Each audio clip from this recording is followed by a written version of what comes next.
Alô, Libeloite, tudo bom com vocês? Excepcionalmente estou gravando em uma sexta-feira.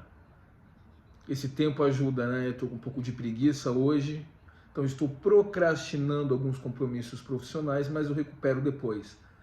Por hora, vamos gravar. Eu sei que eu estou perdendo muito conteúdo, hein? Coisas que estão acontecendo. Um profissional que foi mandado despedido, né? Demitido, exonerado da Igreja Mórmon por ser assumir homossexual. Teve uma questão a respeito da exclusividade. A Igreja Mórmon pleiteava a exclusividade sob o nome Mormon e ela perdeu numa ação. E agora um escândalo sexual de estupros, né, envolvendo lideranças mormons. Nós já gravamos lá atrás um vídeo sobre estupros, né? Eu acho que eu gravei 2 vídeos sobre esse assunto, mas é algo tão enraizado na cultura mormon e as tentativas de esconder os fatos continuam, né, tão evidentes, e o problema em função disso se torna cada vez maior, né? A gente percebe que os esforços da organização para dirimir esse tipo de situação são ínfimos, não é? Quando você dá poder a alguém, o que é o poder? Como você identifica que você tem poder? É quando você consegue controlar alguma coisa. Você controla. Num relacionamento existe aquela. Você pode se perceber poderoso quando a outra parte se mostra extremamente codependente de ti. Qualquer tipo de relacionamento, amizades, inclusive, né? Faz o que você quer para te agradar, sofre se não está contigo, e isso te torna poderoso. Porque não veja, nós somos seres vaidosos. Se a gente percebe que a outra parte, que o outro está disposto a tudo para te ter por perto, a tendência é você se tornar mais difícil, mais resistente. Você vai encontrar meios de manipular as situações. Isso é humano, tá? Não é o ideal, mas é humano. Quando o cara se torna um líder na organização, seja ele um simples bispo que parece pouca coisa, mas não é, ele tem ali 100, 110 pessoas que ficam em torno dele, ele tem uma posição e essas pessoas fazem o que ele quer. Essas pessoas se consultam para ele sobre as coisas mais íntimas, um trabalho, um relacionamento, enfim, elas buscam aconselhamento porque esse homem supostamente tem o que eles chamam de manto sagrado, né? Que na verdade não existe. Alguns poderiam nos acusar aqui de manipular a verdade, manipular os fatos, como acontece muito aqui no canal, e algumas pessoas tentam me ofender, mas sinceramente não conseguem. É claro que eu sei que eu não vou agradar a todos, né? Eu só não vou me comparar a Jesus porque com ele não tenho a menor afinidade.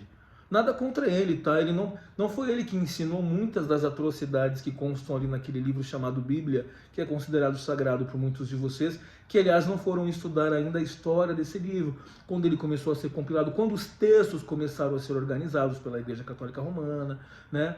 Mas isso aí é outra história, né?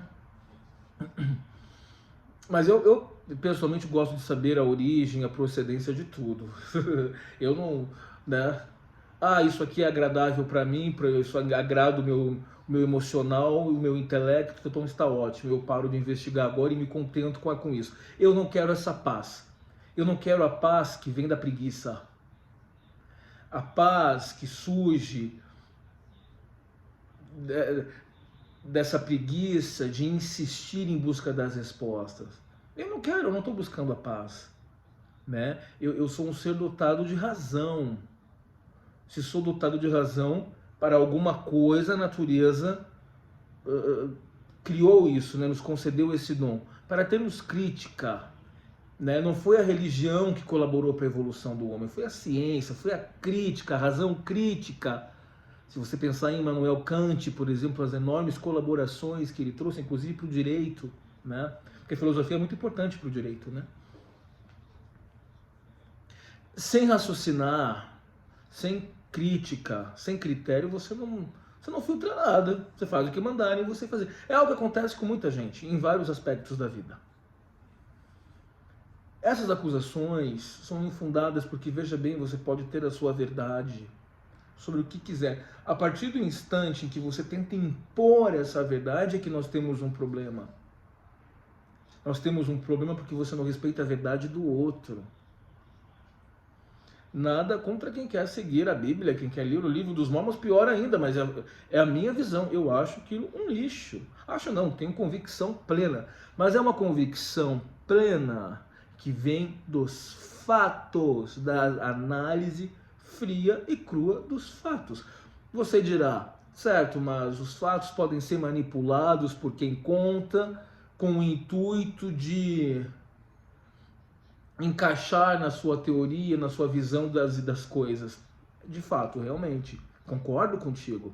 Mas vamos lá, você pode fazer a mesma coisa. Você pode se deparar com os mesmos dados que eu e refletir. O fato de a organização Mormon apresentar a sua versão sobre os fatos não significa que seja a versão verdadeira. Porque é sempre isso. A gente traz as razões, confronta com o que eles dizem e a pessoa diz, olha, a igreja tem uma explicação para tudo isso. Claro que ela tem que se defender, ela tem que se posicionar. A grande questão que se impõe e que se coloca é satisfatório? Porque eu muitas vezes questionei, claro, sempre com uma certa timidez, porque a gente sabe que não se deve questionar, e qualquer dúvida procura Deus, né? Que Ele vai te confirmar. Você quer maior ato de subestimar a sua inteligência do que te mandar fazer uma coisa dessa? E você vai sentir. E a razão? Claro que a gente precisa sim de faro, de intuição, né? Muitas vezes os mormons confundem intuição com o tal do Espírito Santo que fala com eles lá, né? Que eu nunca ouvi nem o sussurro daquilo ali, que ele diz que é sussurro, que é suave no ouvido. Você tem que estar espiritualizado. Você tem que estar espiritualizado. Você tem que estar, sabe, no ritmo, para poder ouvir a voz mansa do Espírito Santo. Agora, examinar a minha gata que está correndo desesperada pela casa. É sempre assim. Ler um livro, examinar fatos, examinar dados, não é a mera opinião de alguém. É isso que eu estou colocando para você. Nós estamos diante dos fatos. O que é fato?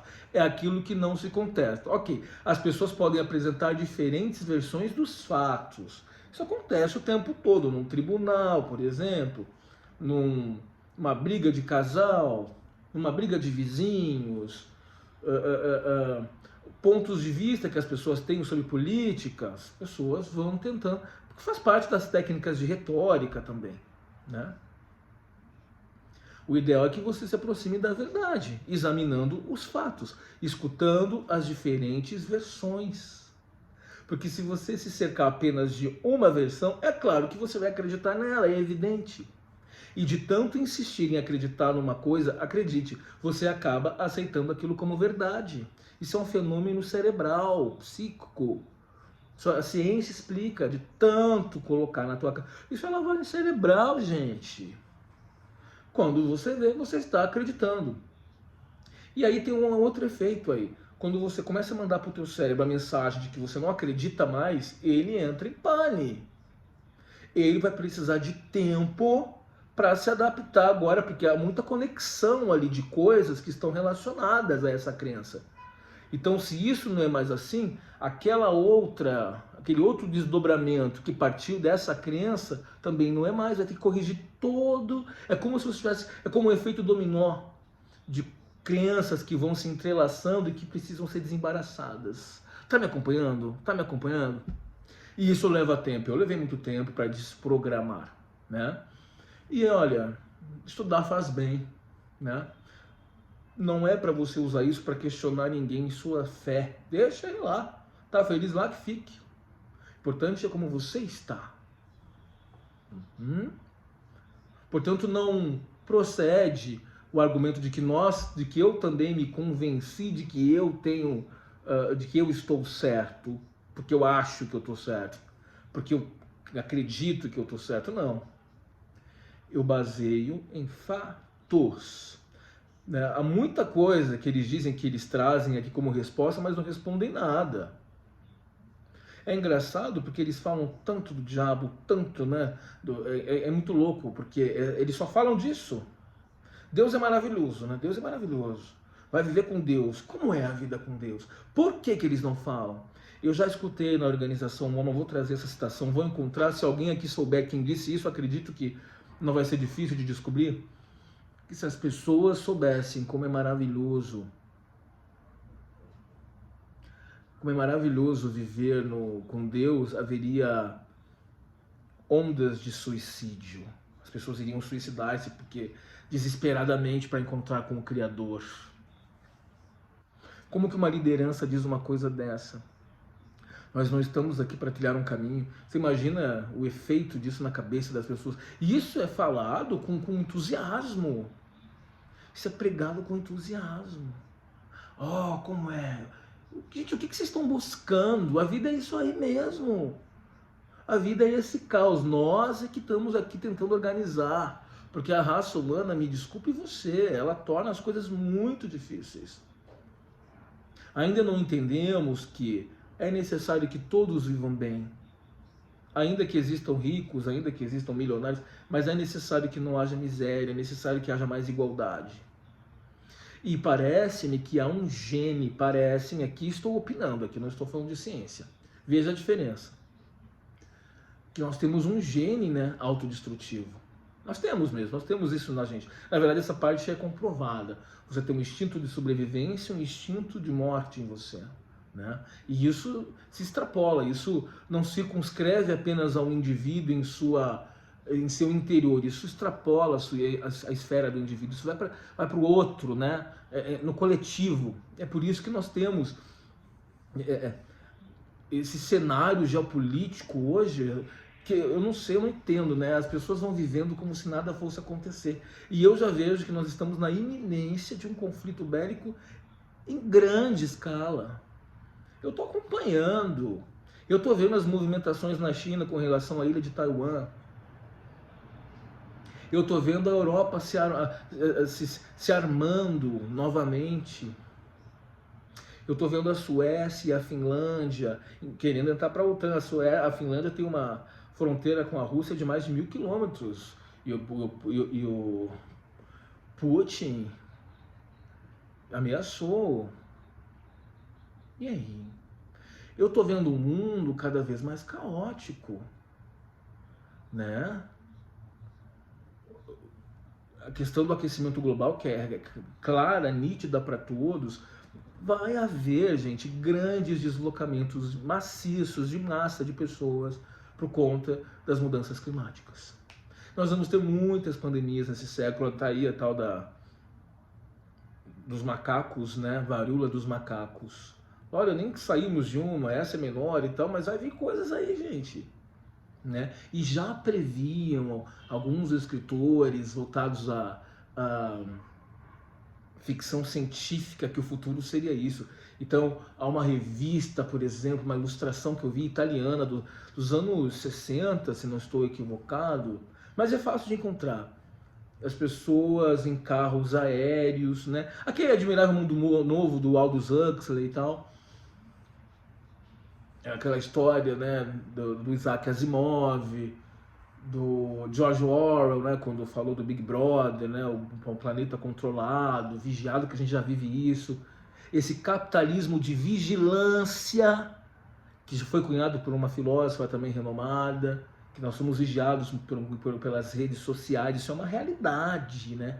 Então a gente vive realmente um momento muito transitório e as pessoas estão ficando confusas com isso. Né? E muita coisa acontecendo ao mesmo tempo. Mas vamos lá. Vamos lá. Eu quero falar com você sobre o Milagre do Perdão. O Milagre do Perdão foi um livro escrito por Spencer W. Kimball, e um livro na década de 40, tá? Muito popular na organização Mormon, que parou de produzir agora esse livro. Eles não estão mais publicando, tá? Não estão mais imprimindo o livro. Nesse livro, lá dentro é contado de forma Eles endeusam a obra, o Mormon endeusa essa obra, tá? E é muito comum associar o livro à noção de que nós somos pecadores terríveis, que nós precisamos, nós não somos nada, porque nós não... O livro é algo que destrói o ser humano. E é um pouco paradoxal com o título. O Milagre do Perdão fala de algo bonito, que é o perdão. O perdão é acessível a você. O livro é veneno a cada página. É intoxicação a cada dia de vida, a cada página que você vira. Você vai se envenenando. Esse livro, ele fala, por exemplo, da pureza sexual. Muito melhor morrer do que perder a virtude. Então, se a mulher, ou geralmente é a mulher que é estuprada, né, mas nem sempre, não faz tudo o que for possível para evitar o estupro, ela é culpada. O livro fala que o suicídio é um sinal de tolice, falta de fé, fraqueza e pecado. Você vê a ignorância, né? Ignorância de um homem que foi chamado por Deus. Deus em nenhum momento disse para ele: olha, meu querido profeta que fala comigo face a face, que a gente senta na mesa para conversar. Isso é literal. Já vieram aqui dizer que não, isso não é literal, isso é mais uma metáfora, né?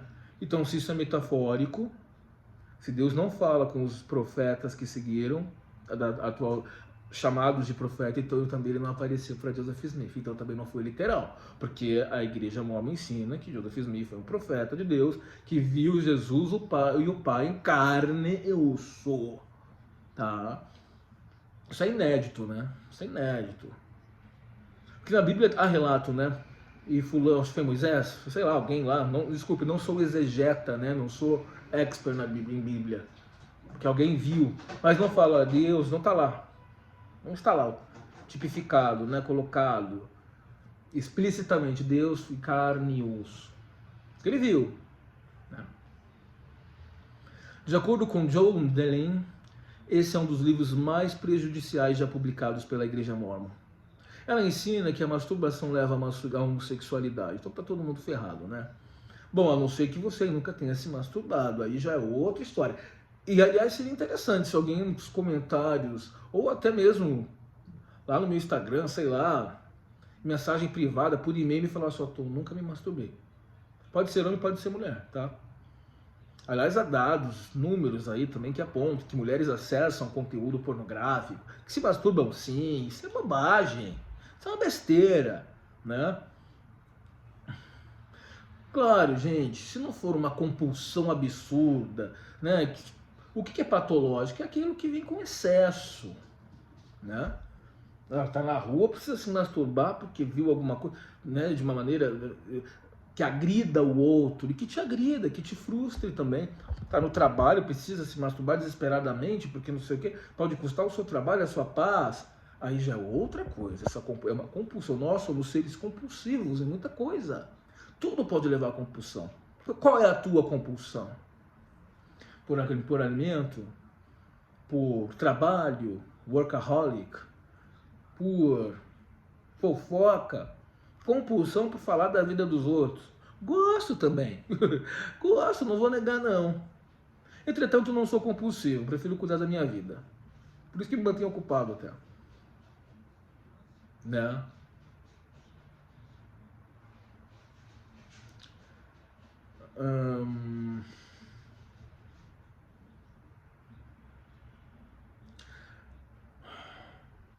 Pessoas que fazem sexo antes do casamento e até vítimas de estupro são infectadas e marcadas. É muito melhor morrer do que perder a virtude.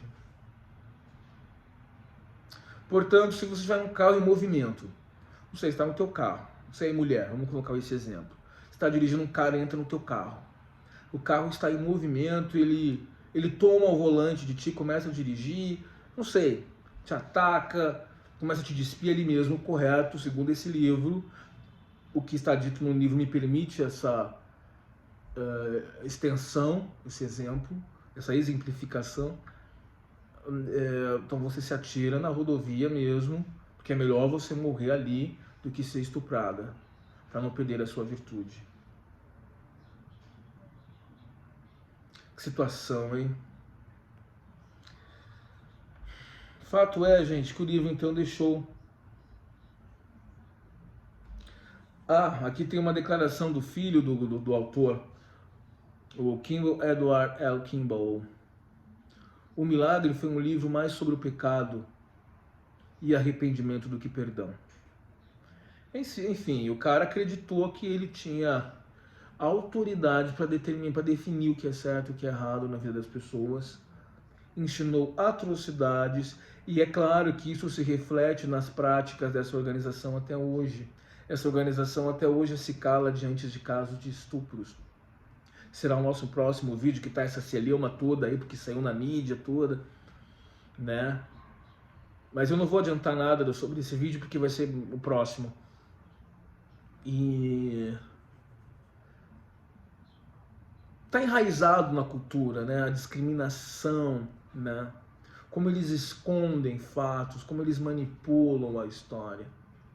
E, entretanto, muita gente acredita nisso porque quer. Tá se iludindo porque quer, porque a informação tá aí. Tá se iludindo porque é crédulo. Tá se iludindo porque acha que a vida é muito mais do que ela é. E ela, sendo que ela já é grandiosa. Se você prefere enxergar assim, não precisa de mais. A vida é isso aí, é o dia a dia, você com a sua família. Se você for sozinho, ok. Seja feliz na medida do possível, porque não nós gravamos sobre essa noção de felicidade tóxica. Eu tô com uma pessoa, uma amiga aí, uma colega, que tá com esse problema. Agarrada demais em religião, e é livro de autoajuda, e é livro de não sei mais o que, é pensamento de Osho, é não sei o que, né, que fala guru espiritual. Essa pessoa está sofrendo, isso é um sinal claro de sofrimento. Você pode ser uma pessoa crítica, questionadora e ter tranquilidade para o dia a dia. Eu não quero essa paz superficial.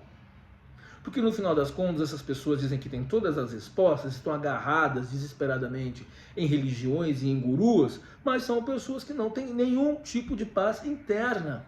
Você está entendendo que o crítico não necessariamente vive atormentado? O crítico, ele vai desviando da mentira. Ele vai sacando. E quando você vai sacar, você dá conta que a gente está cercado de muita mentira, e que você vai ter que aprender a lidar com isso para não se isolar completamente do mundo, talvez seja um choque, mas por outro lado te liberta também. Você não vai mergulhar de cabeça em nada, você não vai se fanatizar em nada, não precisa. Por que eu tenho que esperar por uma redenção? Por que eu tenho uma dívida para pagar de algo que eu nem sei, eu nem vi? Mas eu não quero falar mais sobre o Milagre do Perdão, livro escrito por Spencer W. Kimball, dos registros notórios de práticas institucionalizadas pela organização Mormon. Erica Monson diz que a igreja mudou. Disse que a atração pelo mesmo sexo não é pecado, apenas agir de acordo com ela o é. Por décadas, o livro foi sugerido por bispos, são líderes mormons, mas causou muita dor aos mormons LGBT, suas famílias e aliados. A instrução de Kimball de que se você orar bastante, rápido o suficiente, for um mormon bom o suficiente, sua orientação sexual mudará ou desaparecerá. Então você agora, você está marcado, né? Está marcado. Custou vidas esse tipo de declaração. Suicídios recentes, isso aqui é anos 40, tá? Aqui em 2016, vários suicídios em Utah de jovens homossexuais. Pelo reforço da igreja mormon de políticas como esta. Aí eles dizem, a igreja parou de imprimir o livro, mas ela ainda existe em versão impressa, tá? Isso é o que eles acreditam. Eles não estão interessados em agregar. Por isso que a religião é um problema, né? É que isso é seita, mas no final das contas é a mesma coisa, né?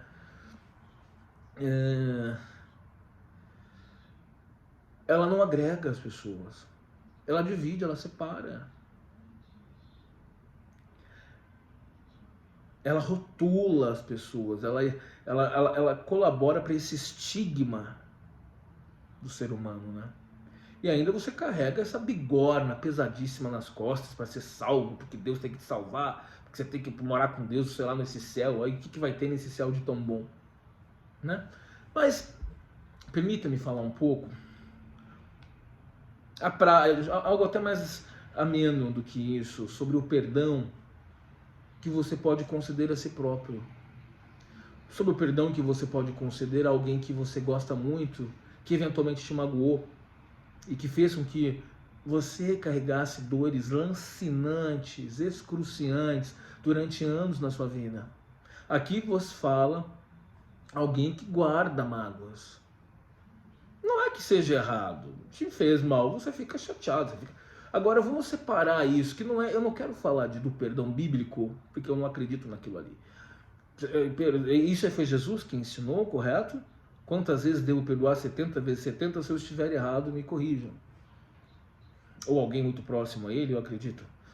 Não, você não deve fazer isso. Assim como também não deve dar a outra face. Exceto se você tiver alguma coisa a ganhar mais na frente. A vida é estratégia, né, gente? Às vezes você engole sapo aqui, por favor, não é pra você sair se confrontando com o mundo, não permito que nada me abale, que ninguém encoste em mim. Calma, saiba jogar esse jogo difícil que tá aí fora. Seja político, não estou aqui dizendo que você tem que...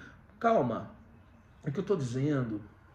O perdão é um recurso do qual você deve se valer para curar a si próprio de uma dor muito grande. Geralmente essa dor vem porque a pessoa que te magoou é alguém que você ama. Você só vai ter mágoa de quem você gosta, não é? Um pai, uma mãe, um cônjuge, um irmão, um amigo, né? E o perdão ajuda, transforma, na verdade, a sua existência em algo melhor. O perdão ao outro e o perdão que você dá a si próprio pelos erros que você vai cometer, que não chame isso de pecado. O pecado é a fome, né? Não, claro, e outras coisas, né? Você pode realmente... Pecado é fazer mal ao outro, isso realmente, né? Se você prefere falar isso. É que existe uma ética universal que eu acho que as pessoas estão se esquecendo. Respeita o outro, deixa o cara viver a vida dele, você vive a tua e pronto. Podemos coexistir e conviver em harmonia, é isso que deveria ser a sociedade. Por isso que pactuamos, né, o contrato social. Pactuamos não, isso aconteceu antes de nós aqui, né? Nós chegamos e as coisas já estavam aí. Eu não me refiro a um perdão servil, a uma necessidade patológica de estar perto de alguém que te faça mal. Não confunda com isso. Você não precisa... Até a pessoa tóxica, um pai que te faça mal, uma mãe, merece o teu perdão nesses casos, mas o ideal é que você perdoe e fique longe. Porque não vai. Você está buscando... A gente não fala com pedra, entende? Não fala com pedra, a gente não tira leite de pedra. E às vezes buscar esse leite da pedra é uma obsessão para alguns de nós. Não vai haver eco. Aquela pessoa não vai entender os seus motivos. E entenda que o perdão também não é aquela cena idealizada da pessoa que te fez mal se ajoelhar para você e pedir perdão, me perdoe. Não é isso. O perdão é aquela coisa olho no olho, olha, me perdoa. Tem que ser olho no olho, hein? Por WhatsApp não vale. Exceto em casos excepcionais, devido à distância, né? Mas dá para fazer videochamada, né, gente? Não é isso que eu estou falando também. O perdão é um ato que pode fazer bem para você. E isso vai te ajudar a não supor que perdoar o outro é um sinal de fraqueza e codependência. Não, você está fazendo por você e você vai ver como faz toda a diferença. Sabe que eu não faço a menor questão de perdoar muita gente que me fez mal. Também não faço a menor questão de me vingar, porque elas ficaram abaixo de mim. Eu não sabia que eu me tornaria quem me tornei. Assim, não que seja grande coisa, né? Mas a gente acaba tendo consciência dos avanços que a gente faz na vida e começa a analisar o lugar que aquelas pessoas que te prejudicaram ocupam. E é óbvio que você vai comparar. E quando você vê a distância, é tão bom. Você não precisa fazer nada. A vida se encarregou de colocar as pessoas em seus devidos lugares.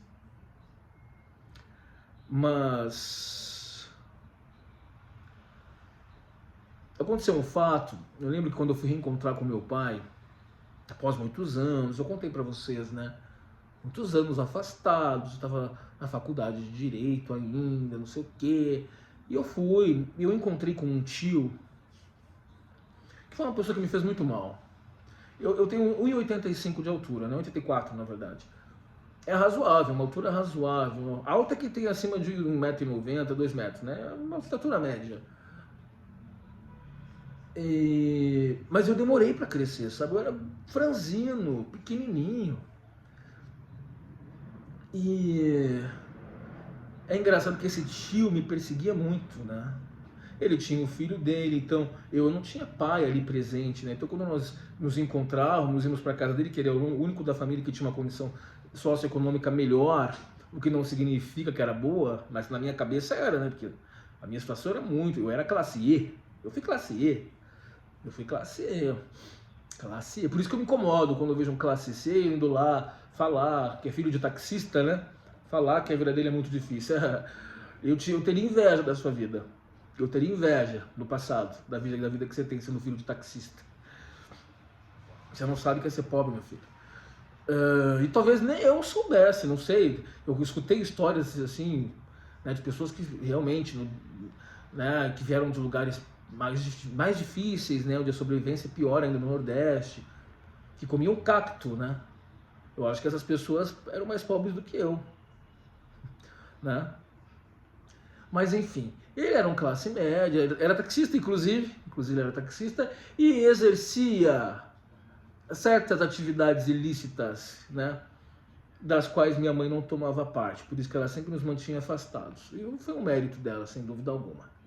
Tanto que ninguém enveredou para esse tipo de coisa. Então ele tinha assim, né, uma vida. Então ele tinha 2 carros, ele tinha moto, ele tinha a casa dele lá, né? Nada demais, tá, gente? Mas para nós era muito, em comparação com o que nós tínhamos. E ele me perseguia, ele me ofendia, né? E eu lembro, eu realmente, e eu percebia que as pessoas em volta temiam ele, os adultos mesmo, não o desafiavam. E eu torcia para aparecer alguém que desse um soco naquela cara nojenta dele, sabe? Vocês já estão vendo que eu começo a mirar, eu começo a ficar irado. E não vou reprimir, tá? Não vou reprimir, porque eu vou fechar. Eu sei que eu tô falando do perdão.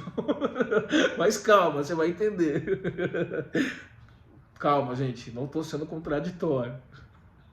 Pô, o cara tá falando de perdoar, já tá começando a ficar puto com o tio dele. Você vai entender. E é que eu tô falando que o perdão que eu pratico não é esse que é bíblico, né? Não é esse perdão, de perdão, vamos andar junto daqui pra frente. Não existe isso. Perdoado, cada um pro seu lado aqui. E se a gente puder reconstruir um caminho para nós, ótimo. Mas devagar, bem devagar. É delicado esse caminho, porque há toda uma reconstrução a ser feita, né? Ressignificar uma história maculada por agressões, por gestos de crueldade deliberada, é complicado. Às vezes as pessoas erram, te fazem o mal sem perceber, mas às vezes elas fazem o mal porque querem, porque elas são humanas. Eu pratiquei gestos de crueldade na minha vida. Vou citar alguns daqui pra frente também. Então, encontrei com esse tio no aeroporto, tá? E aí eu tinha que ir para o interior do Rio Grande do Sul, em Ijuí, para encontrar com meu pai, né? Já casado, já com filho e tal, e meu pai. Eu já sabia que eu não ia encontrar grande coisa que me agradasse, né, por parte do meu pai, mas, porque eu sou exigente, mas eu sabia também que era importante, que ia suprir algumas lacunas, e como de fato foi, e como de fato resolveu, né? O meu intuito sempre foi esse, não foi romântico em momento algum. Quando eu encontrei com ele, minha mãe ligou para esse tio e disse: você pega ele no aeroporto, eu era estudante ainda, né? O dinheiro era curto, estagiário. Eu aceitei, mas eu falei assim, se ele me ver... Eu pensei assim, subiu aquela ira em mim, né? Eu nunca comentei com ninguém até aquele momento, aquela ira. Mais de 20 anos depois, mais de 20 anos. porque eu pensei que eu nunca mais fosse encontrar, e também não é tanta mágoa assim, sabe? É um fato que ficou ali, só que pra mim as coisas só se resolvem depois que a gente sentou e conversou. O tempo não apaga nada pra mim. Se quer acertar a sua história comigo, vamos conversar, e tem que partir de ti. Alto lá. Quando eu saí do aeroporto Salgado Filho em Porto Alegre, eu avistei ele de longe. Eu falei, ele não vai me reconhecer, né? Quando ele passou por mim, eu toquei no braço dele, ele tomou um susto, né? Porque agora eu era um homem de 1,85 m, mais alto que ele, muito mais bem vestido que ele, muito mais bem posicionado que ele, e do que o filho dele. Você vai entender. E eu vi a expressão de susto, ele não entendeu, mas é tu que eu tenho que vir buscar. E aí ele estava com o carrinho dele, simplesinho lá, e eu, extremamente simpático, porque eu percebi que eu causei o impacto que eu queria causar. E eu pensei que aquilo seria o suficiente para resolver o problema que estava ali dentro, né? Que a cada minuto que passava, parecia que se tornava maior, parecia que as lembranças começaram a vir e o mal que aquele ser havia me causado, me perseguindo, me insultando. Em certa feita, nós estávamos jogando bola numa rua onde ele morava, lá na cidade de Alvorada. É Alvorada ali, né? É que eu confundo Alvorada às vezes. Mas é Alvorada, é. Se estiver errado, eu corrijo depois. E é grande Porto Alegre. Tô achando que eu tô confundindo a cidade. É Alvorada, é porque eu morei na estalagem, isso, é. Tá. E eu fiz uma falta, né, no filho dele. Ele parou o jogo e falou, agora você vai bater nele. Falou pro filho dele. Se ele tivesse dito, agora vocês vão ter que acertar isso aí, eu ia bater no filho dele, né? Porque na verdade eu era mais forte. Eu era pequeno, eu demorei pra crescer, sabe? Ou tenho essa noção de que eu demorei pra crescer. Mas eu sabia que eu era mais forte que meu primo, né? Eu sabia. Só que eu não pude reagir. Eu achei aquilo o maior gesto de covardia que alguém pode cometer. Pessoas olhando, eu ainda olhei pra casa dele pra ver se algum adulto via aquilo, mas os adultos estavam ali, crianças estavam ali. O meu primo veio e me deu alguns chutes, eu não pude reagir. Falei, meu primo até que não foi tão cruel, né? Continuei jogando bola. Poucos minutos depois, dessa vez ele veio com ira total, me encheu de soco, né? Nada que me machucasse demais, só que assim, você não poder reagir, né? Aquilo entrou em mim de um jeito, cara, de um jeito que vocês não imaginam. E eu lembro que eu fechei o punho assim, sabe? Eu fechei o punho e falei, um dia eu devolvo. Eis que esse dia chegou.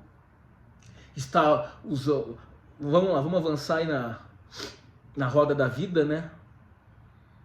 20 e tantos anos depois, 20 anos depois, talvez, sei lá quantos anos depois, 15 anos depois. É que eu exagerei, acho que uns 15 anos depois. Talvez um pouco menos. E eu sei que, assim, muito tempo se passou. Eu estava naquele carro e todas essas lembranças começaram a vir à tona. Cheguei na casa dele, tratei ele super bem, fiquei tão feliz em ver ele bem pobrinho, fiquei tão feliz, sabe?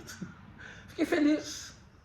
Fomos jogar sinuca, eu fingindo que estava tudo bem, tratei todos com educação, vi meu primo com 6 filhos, sendo que ele era pai só de um, com problemas graves de drogas. Não vou negar que foi um tipo de satisfação para mim, né? Quanto eles gostavam de agir. Não era como eu me sentia, era como eles realmente queriam me mostrar que eu era inferior a eles. Como ele gostava de deixar muito claro que o filho dele tinha um pai e eu não tinha, né? Eu fui então para Ijuí naquele dia. Cheguei em Ijuí, era 5h30 da manhã, encontrei com meu pai e tal. Minha primeira conversa com meu pai no dia seguinte, porque já era tarde da noite, né? Perdão, já era 5 da manhã. E aí começamos a conversar. Fazia 3 graus em Ijuí. 3 graus, aquele friozinho do sul que eu adoro, né? Tomando um chimarrão, ele começa a falar de religião, começa a falar de coisas. E eu fiquei muito impressionado de ver a força do sangue de uma pessoa com a qual eu não convivi ter ideias idênticas às minhas. Ele falou, religião para mim, eu prefiro falar com bandido. A hipocrisia de religioso é uma coisa que eu quero distância, né? Eu não sei se eu prefiro falar com bandido, mas eu entendi o que ele quis dizer, né? Até que chegamos no nome desse meu tio. Esse meu pai levantou louco da vida.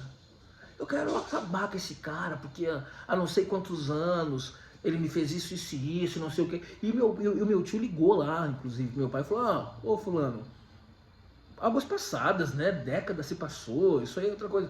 Meu pai falou, comigo não tem essa não, rapaz. Ali eu descobri que, das duas, uma, ou eu não era louco em guardar essas coisas durante tanto tempo, ou eu era louco e tinha a quem puxar. E isso me trouxe tranquilidade.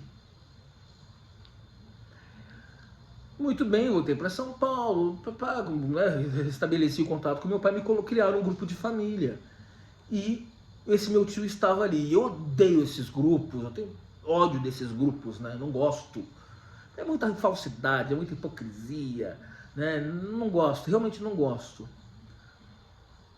E esse tio estava lá. Agora eu já tinha uma informação importante de que aquela ira que eu sentia tinha origem no sangue.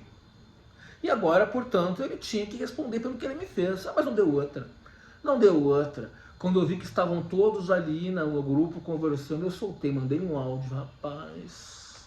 Até eu estou assustado com as coisas que eu falei. Porque a palavra tem força. Não pensa que você vai machucar alguém com um soco mais do que com uma palavra bendita, porque não acontece. Você pode deformar a cara daquela pessoa, né? Sei lá, ela vai, corrige. Você pode quebrar os dentes, ele vai no dentista.